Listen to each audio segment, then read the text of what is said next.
So if we just focus on what's happening here, this standoff, it's gone quiet just at the moment, but, you know, they keep rushing forward. We can hear the crowds just off camera. They're coming down now with wheelie bins. They're masked, some of them. They are launching a wheelie bin on fire there. You can see launching it at the line of riot police there. There is a woman there. It's unclear if she's injured, but she is just being helped up by an officer. She's right in front of that wheelie bin, which is now on fire. There's more people coming with wheelie bins. People are filming it and shouting aggressively at police. That's being taken off now by one of the officers. Another one being thrown in. These are on fire. And, you know, earlier today, officials, the government, they said they didn't need to bring in the army. They can cope with this. They've got extra police on the street this weekend. But if you're living here, if you're one of these communities, it's very unsettling, it's very unpredictable, and it's very worrying. We've just walked down a street here and all the shutters are down. Usually on a Sunday, the community probably would have their doors open. You'd be able to go into cafes and shops. They are all completely shuttered down because they fear that what will happen here is what we've seen, the scenes in Liverpool, Bristol, and other parts of the country. We can see here the lady being led away, looking quite defiant actually, as a photographer grabs a picture of her. But yeah, unsettling scenes here, isn't it? And things being thrown. You know, we're just standing back at the moment because it's just been so sporadic. Another wheelie bin, and cheers as that wheelie bin is thrown into riot police. You can see the atmosphere. It is so tense, so fraught and volatile. And that woman that was led away is now being put in a police van at the moment. But, you know, police saying, please do not come into the town centre at the moment. Yeah, Charlotte, look, we're going to stay with these pictures because, as you rightly point out, we are seeing the disorder in front of our eyes play out currently in the centre of Middlesbrough. The police seem to be holding the line there, and as you say, it looks like a standoff, but those wheelie bins may well continue to be thrown at the police. Just give us the background as to how this particular rally, protest, whatever they're describing it as, started. And if you can, Charlotte, can you situate as to where we are and where the rest of the protesters are? Have we got any sense as to how many are out there, where they're trying to get to, if possible? Yeah, well, we're near the cenotaph, actually, which is where it started at 2 o'clock. And just to the left of your screens is an area there. So we think there are a few there, dozens of people just there, dozens of people down the street where those wheelie bins came from. So it started as a protest. They said it was peaceful. It was advertised online as a pro-British peaceful demonstration. They said there would be a march. They said it was to stand together, solidarity. You know, they were worried about knife crime. They were worried about immigration levels. And so they were having this. They said it was pro-country, pro-family. So that started at 2 o'clock, a couple of speeches, and then they marched quite quickly into the town centre.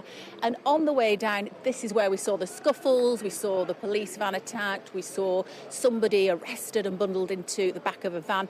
Once they were down there in the centre near the town hall, that is when they quickly dispersed. They went in different directions, so the police were sort of scrambling, chasing, trying to find them. And this is where we've ended up with the majority of the protesters. And, you know, we've got this standoff, a bit like Liverpool yesterday. There was a standoff for a couple of hours. And, yeah, at the moment, the police saying, you know, do not come into this area. Extremely worrying, as you can imagine, for the local people who live here. We've got people in flats just hanging out of their windows looking very concerned. And some of the older generation who just said, we don't want this, we want cohesion. But there's certainly something at play, isn't there? You know, not only sort of the far right-wing activists that we've seen in many of these protests. I think also, especially in Liverpool, people I spoke to, there's an underbelly of people who are just feeling unhappy. They're feeling worried about knife crime. They're feeling worried about social cohesion and the wait for public services. So there's a lot going on which the government will need to tackle, I suspect, pretty quickly, not only in the practical terms of policing and stopping this criminal behaviour, but also looking at ways that they can mend these communities, because there are a lot of unhappy people. But here, we're certainly getting that impression that it's a minority here now who are stoking up trouble.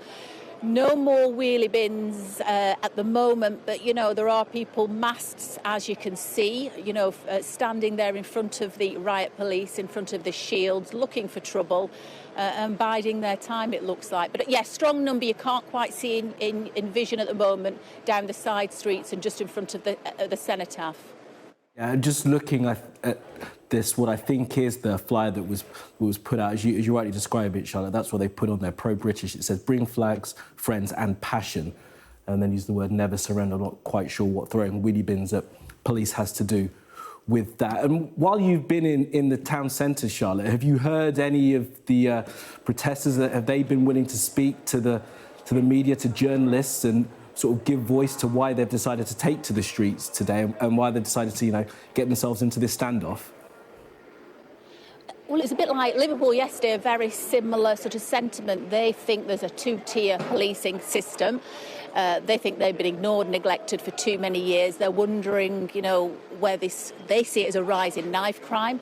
They say they want to protect their children, and they are not seeing the authorities supporting them. They say they're being left too long, ignored, their voices are not being heard, and this is how they say their voices will be heard. I mean, they said the voices will be heard through protests, but then it keeps descending into this disorder, doesn't it, and unrest, which is then sort of putting a very negative spin on what they're trying to achieve here. But they've said they're very shaken by those incidents on Monday, those stabbings, and they just don't see anything changing. They don't think that the Prime Minister, the government, is listening to them. They don't think the local authorities are listening to them. And so, this is the way they say their voices are going to be heard. They say the police are too heavy-handed. So this is... Oh, and we've just got a brick coming towards us here now, but we have got our safety equipment on.